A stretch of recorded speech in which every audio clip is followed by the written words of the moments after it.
So, folks, there is this outfit called the Daily Wire. And they have a number of different show hosts. And you might be thinking, the Daily Wire, isn't that just Ben Shapiro and Matt Walsh? And yes, that those two people are indeed part of the Daily Wire, but so are others. Like, you know, I really wish I had a cricket sound effect. I thought I had one. But yes, I know none of you can think of his name either. But before we get too deep into this, hit the like button, subscribe to the channel, leave a comment, do the things. You know the drill. There's a guy named Andrew Klavan. He's also part of the Daily Wire, and well, he's decided to weigh in, on the N-word discourse that the Daily Wire seems to be really, really excited about. And he thinks that, there's Ben Shapiro who thinks that, like, hey, maybe we shouldn't give $1 million to a woman who is calling a 5-year-old, racial slurs. And Matt Walsh, the guy who thinks it's actually good to use racial slurs at a 5-year-old, in the name of, like, free speech or whatever. And, well, what path is Andrew Klavan gonna forge here? That's my question. Here we go. Look, I don't have to tell you Matt Walsh is evil. Just look at him. Cancel culture is a really interesting and complex subject because while I am completely against any censorship by the government, I'm really against censorship in general because the only people who can censor people are the powerful. And that means that the powerful get to speak and people who are not as powerful don't get to speak. So let everybody speak. But some behavior is unacceptable and should be greeted as if it were unacceptable. Some behavior should get you shunned by people, because it is disgusting, right? The students who stormed the library at Columbia, I think they should be expelled. They broke the law. They broke the rules. They represent something hateful and disgusting. Get rid of them. People who write books. Wait, they represent something hateful and disgusting? What? They represented protesting a genocide. What do you mean? In favor of Stalin and Hitler. They shouldn't be prevented from writing those books. Those books shouldn't be censored, but they should be boycotted. They should be called out. And so there's this argument going on at the Daily Wire, which only goes to prove, by the way, how false it is. People who say that, we don't disagree at the Daily Wire. I've been here the whole 10 years. I've been here every day. And it seems to me that... You have? I'm shocked. Ben and I like Ben very much as a human being, but we do nothing but argue. We do nothing but disagree. It's always Ben that they pick on first because he's the top guy, but also because he's Jewish. And then a lot of the people who hate the Daily Wire hate Jews. And, Ben tries to hide the fact that he's Jewish by wearing... Just to clarify, I do hate the Daily Wire, but not because Ben Shapiro's Jewish. That literally has nothing to do with it. It's, in fact, all of the things he says and does that I hate, not, like, what kind of, like, person he is demographically. That doesn't weigh into my dislike of him and his activities. In that yarmulke, so people will think he's a Catholic cardinal. But in fact, he is a Jew. I will expose it here today. And the guy has not once. I can remember one time when he came in and forcefully suggested I should say something. And it was kind of a big deal. It was going on and we were all kind of keyed up. And he forcefully suggested I should say something. And I said, Ben, that's not what I believe. And this is what he literally said. He said, oh, well, then don't say it. I mean, there's never been any coercion in this company like that. It's just a lie. Yeah, no coercion like that.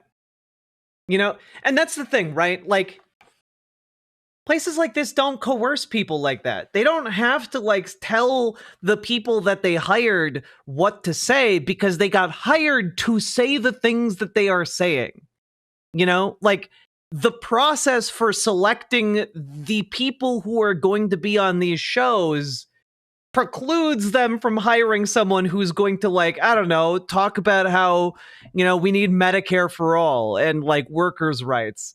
Like, they have a hiring process to weed out people like me, So anyway, Walsh and Shapiro, they're fighting over Shiloh Hendricks, right, who obviously was in this viral video.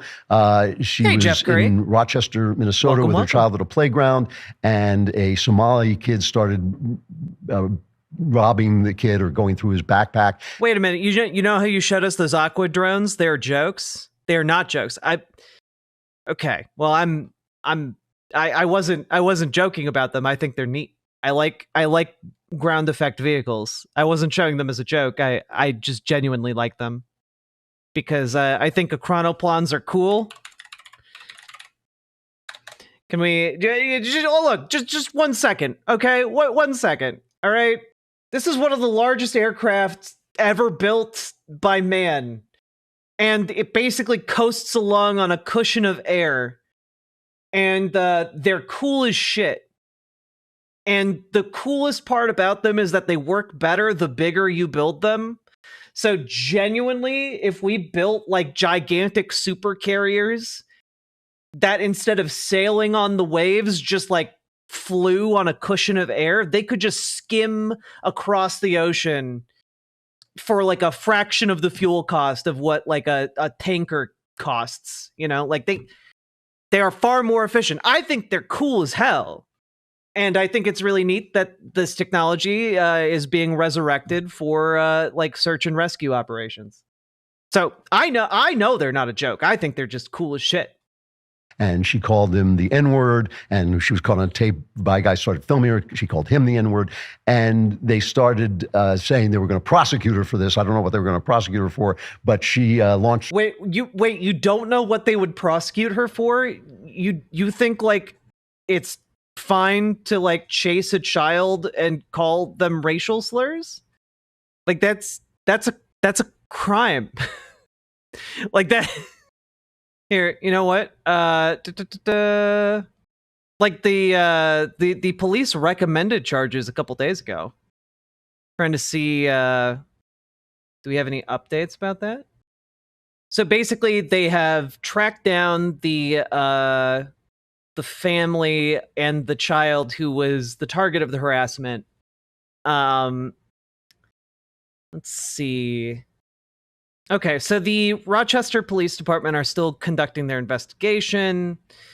Local prosecutors are reviewing whether to bring charges. Okay, that seems to be the latest update from as of 6 hours ago. A crowdfunding campaign and called "Help Me Protect My Family," and she raised $700,000. So the evil Matt Walsh, and look, I don't have to tell you Matt Walsh is evil. Just look at him. But the evil Matt Walsh said that he hoped he was glad she raised so much money, and he hoped she raised more. I mean, I know Andrew Klavan is saying it very tongue in cheek, but Matt Walsh is genuinely very evil. Like I don't know how else to parse a guy who defends like a known child molester. Like after evidence of the molestation comes out, you know, like dude did that with the Duggar family. And then he went like a step further and said like he doesn't know that he would report his child to the police if his kid like sexually assaulted another one of his kids. Like, yeah, that to me that seems genuinely very evil, like not in a haha kind of way. And he put the whole thing in the context of the fact that our government has wickedly flooded this area with people from Somalia who don't want to assimilate and who have caused crime to skyrocket there and why should they be pumped in? This is the thing. Why is it good for America to have Somalians pumped in at a great rate? Holy shit. Whoa. Dog. What the hell? Why is it? I'm sorry. Talking about Somalians being pumped into the country at a great. What? Why is it good for like refugees from war-torn nations to come here? Well, for obvious humanitarian reasons, for one. For also obvious economic reasons, for two. Like for three, Somalian food is delightful. And for four, they're really wonderful people. Like what like sorry, oh man, why are all these great people coming here? It's the horror.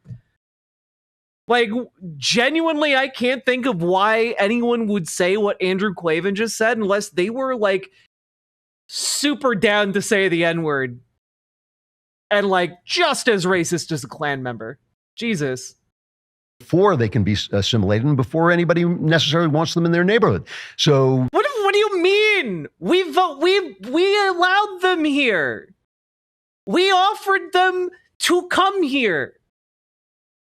As a state, shut the fuck up about what the policies of the place I live is. Like, don't talk about the policies here. If you don't know what the fuck you're talking about. We invited them. You asshat. Walsh writes he wanted to enjoy a day at the park with her child at Rochester. She couldn't enjoy it because, like so many other cities in Minnesota, Rochester has deliberately imported a lot of third world behavior. You know, like what's wild here, right? Is like, oh, why are you importing all of these, pumping it full of Somalians? And like so many cities, Rochester has deliberately. Well, then, like, you know, we have a democratic system here. We voted in people. And we voted on these different policies. And we opened up communities to accept people who were fleeing war-torn areas. And they came here to build better lives. And you know what? They are. It's lovely. I like walking around in my neighborhood at all hours of the day and feeling perfectly safe. And there are tons of families that are not originally from the United States in the area where I live. And it's great. I like being able to walk through my apartment building and smell like 12, you know, like a dozen different like foods being cooked in the halls. It's great. Okay? That's wonderful. Like the idea, oh man, they're importing third world behavior. Fuck off. The only people acting uncivilized here are these racist fucks. Like Andrew Klavan. The uncivilized behavior, the reprehensible, hateful behavior that we should all spit upon is coming from Andrew Klavan. A man, by the way, who's only kind of not homophobic because his son came out as gay. All right? It's the only reason he's not fully ragingly homophobic. And also, his son sucks too. I've watched his show. Apple doesn't fall far from the tree here on this case. Put aside whether she's a good person or a bad person or whether she used a bad word. Instead, put what happened in context. Okay, so Walsh. Put what happened in context. Okay, what happened in context? A 5-year-old boy allegedly approached a diaper bag, may have taken something, and like ran off to play on the playground. In response, said woman chased child, called him racial slurs, and then when confronted about chasing a child down to call him racial slurs, then repeated those slurs on camera numerous times towards the person who was recording. And I don't know about you guys, but generally speaking, if I see someone on a playground using racial slurs at children, I'm going to assume they are a physical threat to those children. Because people who are of sound mind and who are not going to harm children don't chase after children and call them racial slurs. People who are safe to be around don't do that. This isn't rocket science, guys. Yeah, like chasing down a child to use hate speech is not an indicator of a safe person. Gets at the fact that her behavior is, that questioning her behavior, using the N-word to, I think, a 5-year-old child, questioning her behavior is the wrong question. And that's a valid point. That is a valid point. It's not, actually. You should question her behavior. It's abhorrent. And, like, frankly, I would argue criminal. Like, that is very clearly, like, threatening children at a park. Just throwing that out there. Like, and by the way, I would also say this about any adult chasing down children at a park to call them racial slurs. Regardless of like the races involved here, that would be weird as fuck and dangerous. If I had a kid at that park, I would do anything in my power and everything in my power to defend them and other children. She chased him down? Yes. It's the wrong question. The question is, why is this place flooded with Somalis? You know, why is it? Because we voted as a state and Rochester voted as a city on those policies. Why are all these black people here? Because we voted to allow refugees to resettle here, because it's the right thing to do. Well, why are all these communities opening up their doors to people fleeing an active war zone? Who can say, Andrew? It's truly a mystery. Why would people choose to be good? No one can say.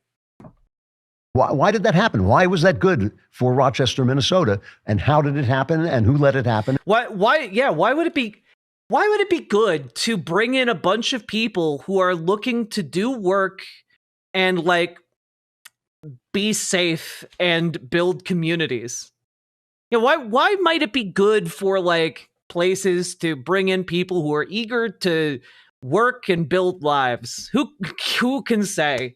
It's not like labor is a resource that fuels the economy. Setting aside all moral considerations, it's not like labor is a very useful resource, I guess, in the world of a conservative.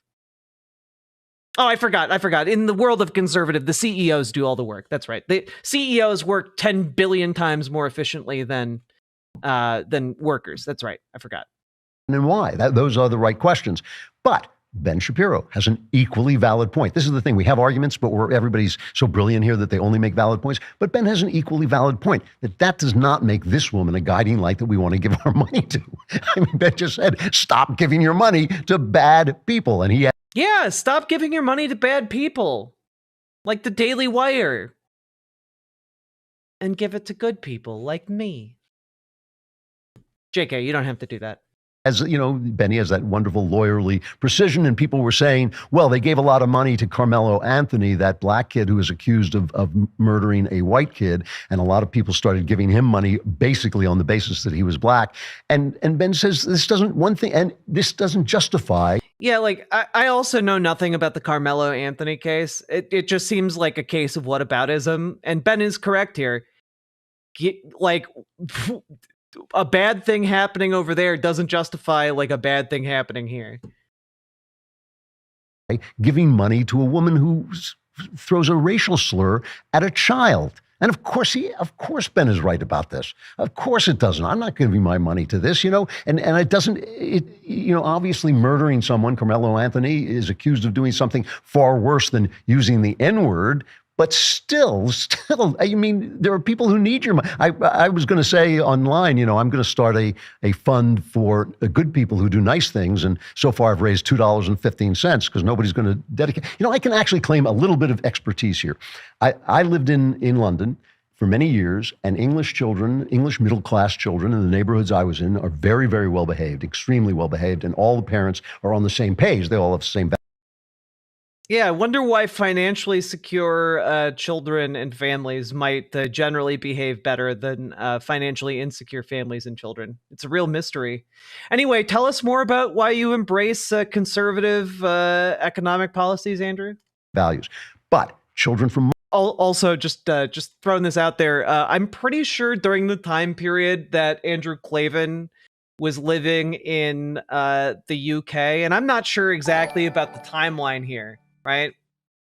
Canceled my Daily Wire Plus subscription. Signed up for Riverboat Jack Plus.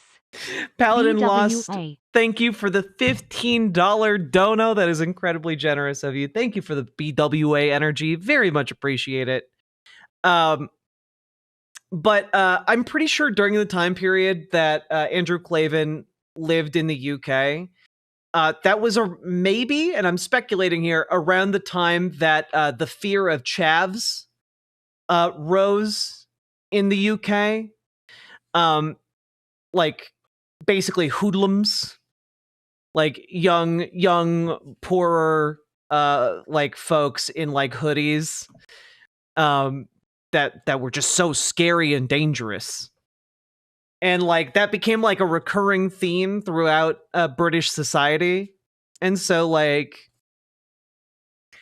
I'm pretty sure he knew about that. And I think that might be what's playing into his assessment here.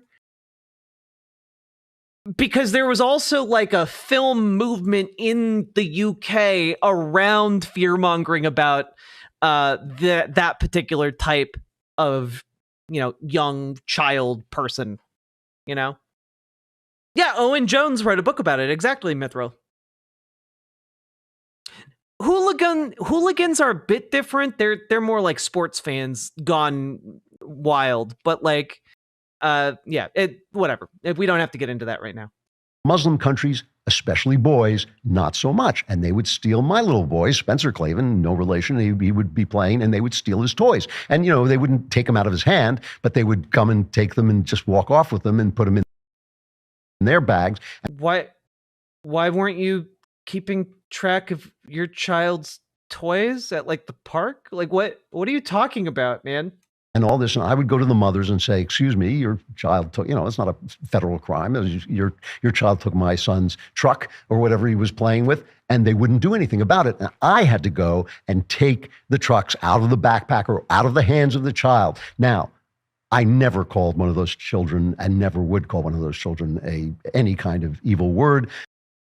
But you would think very racistly about them? Like, dude, are you... Come on, dude. Any kind of introspection here? You're like, I wouldn't call them the word, but I'd be thinking the word at them very hard. Like, what are you talking about? That's still bad. God, let him cook? Okay. I never yelled at the mothers. I was always polite to the mothers, but I got my kid's toy back. Obviously, you have to do that. And that's a normal parent reaction. That like kids steal things sometimes. Like if a kid takes a pack of gum, you bring the pack of gum back and you put it back in the store. You have them like apologize for taking something that wasn't theirs. Like that's like a rite of passage for children. That happens all the time. If I didn't let the little brown children take Spencer's toys, how could I expect him to properly hate immigrants? Andrew Klavan. Thank you for the $5 dono, Paladin. I appreciate you a lot. And I don't consider it polite or kind, by the way, to hide the fact or lie about the fact that it was always Muslim kids who did this. And I observed it happening in other playgrounds. It wasn't like one time or two times. I just observed it happening over and over again. Yeah, clearly, very, very statistically relevant info here. He knows the Muslim children are just inherently more prone to crime.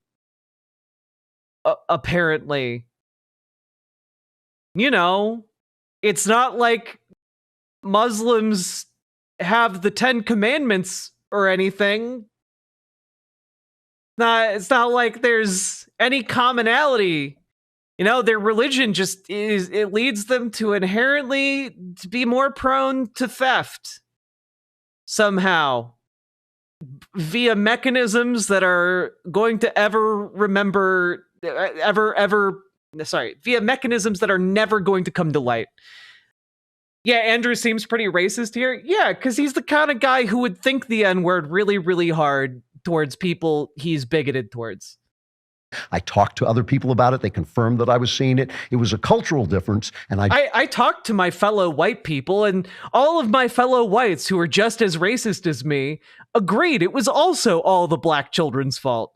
Don't think it's wrong. I think it's right to say the British are in the right. The British values were in the right. And what's crazy about saying that, Andrew, is that there are Muslim British people. There are black Muslim British people.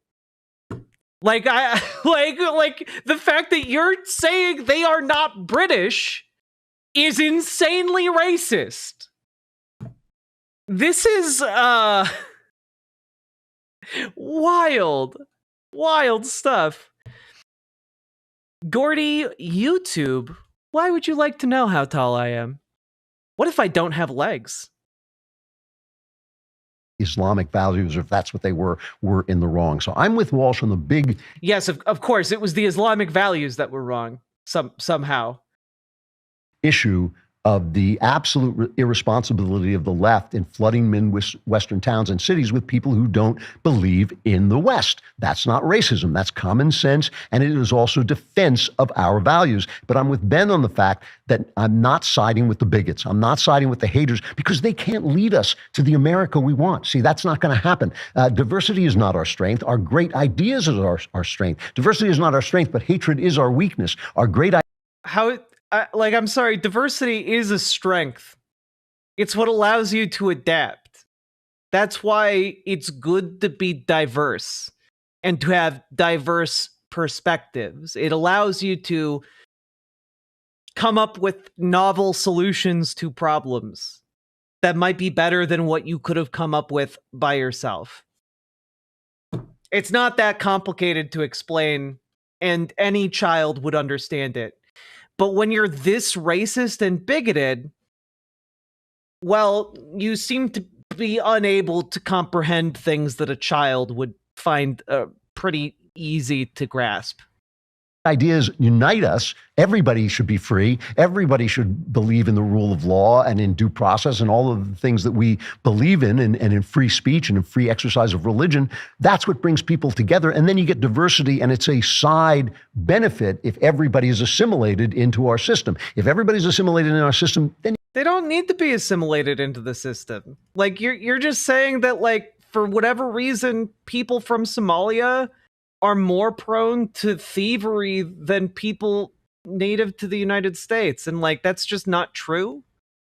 Like, statistically, it's not like, it's not backed up by any kind of data.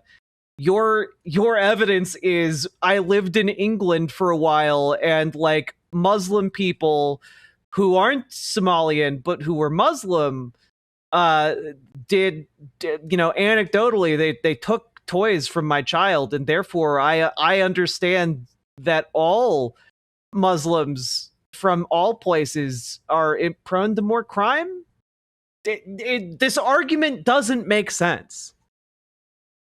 You get Chinese food, you get Italian food. It's great. You get some new fashions, you get some new ways of looking at things. That all that is great as long as they're assimilated to the West, right? And the problem, Matt is right. The problem with cancel culture is that a small group of elites have set the terms of cancellation to serve themselves and their power. And Ben is also right that we will be yeah, to serve themselves and their power.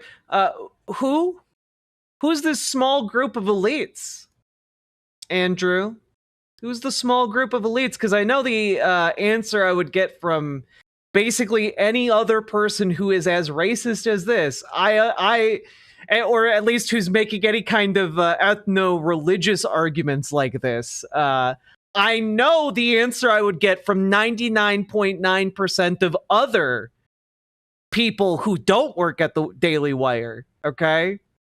And I'm gonna hazard guess that you're not about to take that answer. You're not about to make that one. But maybe you're just gonna leave it as a big old question mark. You know, kind of a JQ mark, if you will. Destroyed just like they have been if we do the same, if we respond by doing the same. The left has used our decency to destroy our decency, and we have to seize our decency back. We don't have to make their hatred our hatred. We don't have to hate them back. We have to show them what... You know, like, it's what's wild here is that you are now trying to say that, like, Somalians just hate Americans, which in my experience is absolutely not true. But also, like, you're trying to, like, say that the Somalian child was the real hater in the video.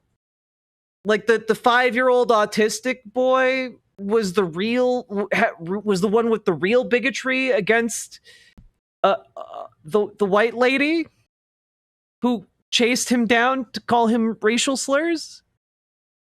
What's he cooking right now? I don't know. I think it might be like LSD or something. He's like in cuckoo land. decency really looks like. And just like they miscast Trump as an authoritarian so they can be authoritarians, the answer is not for us to become authoritarian. The answer is, dog, you literally watched Starship Troopers and thought it was a great model for how the United States should be. Like, you don't know what the fuck authoritarianism is.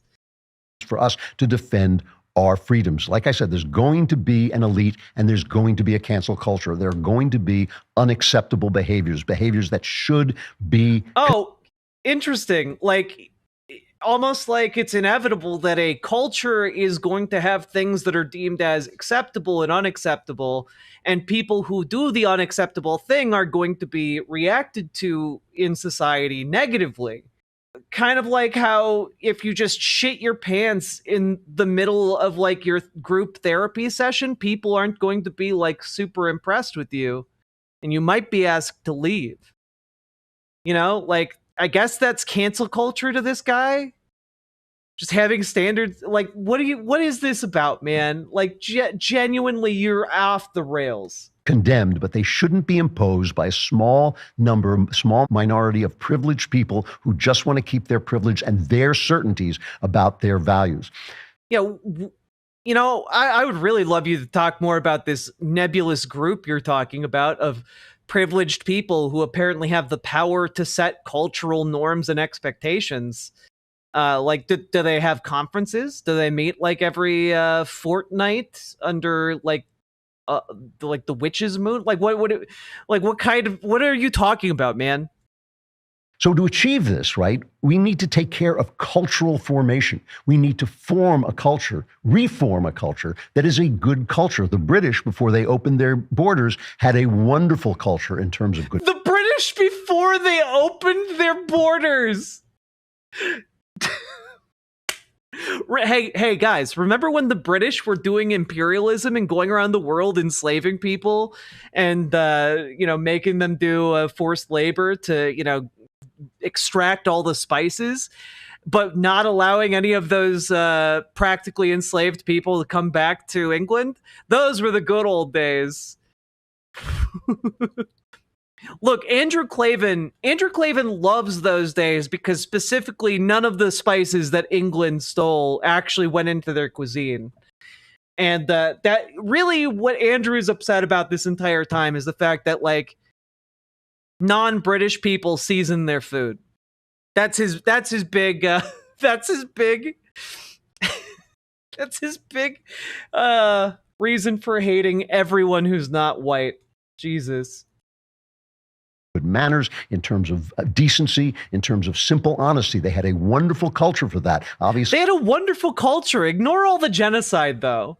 Ignore the genocides. Ignore the Bangladeshi famine. Ignore like the subjugation of Ireland. Ignore like the centuries of war against the Scots. Like, what are you doing? What do you ignore like the fucking potato famine that was caused deliberately by the British? Yeah, ignore it was a great culture though. Super great. They had a man in a fancy hat ruling the country for a long time. And it was the fanciest hat, and that means it had the best culture. See, all cultures have problems, but they were great about that. And so we have to form that culture. And I think in order to reform that culture, we have to face the fact that our culture, every culture, the West's culture, is collapsing into the hollow space where religion used to be. Art, James Joyce said that art is the conscience of a culture, but only religion can shape that conscience. That guy is great, isn't he? If you want.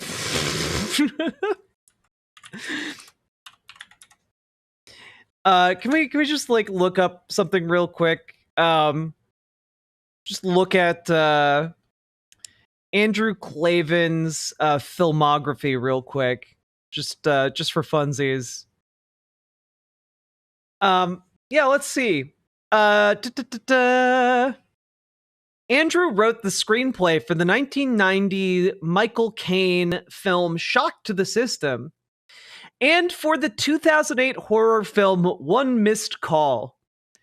So that's cool. Just This is his greatest claim to fame. Let's just go over the plot real quick. A paramedic rescues a young girl from the blazing St. Luke's Hospital before unsuccessfully inquiring about her mother's whereabouts. Sometime afterwards, undergraduate Shelley Baum hears her cat meowing near her koi pond. After she heads over to investigate, a hand appears and drowns her and her cat. Cool. Oh yeah, this is the horror movie about cell phones in 2008. That's right. That jogged my memory. Cool. Good stuff. Ew, I watched that movie. It fucking sucked. It did fucking suck. I have also seen that movie and can personally say it fucking sucks. Oh, Knifeiest Duck. Not only is it a remake of a Japanese film, and I believe the Japanese film is exponentially better, but it's also based on a novel. So, like, this is a remake of a remake, and it's terrible. So, yep, that's, art really needs to move us to a better culture, and culture, the culture we have here is really degenerate, and obviously Andrew Klavan has access to all the best kinds of art, like One Missed Call. In Andrew Klavan's America, all movies will be one missed call. And that's what will heal America.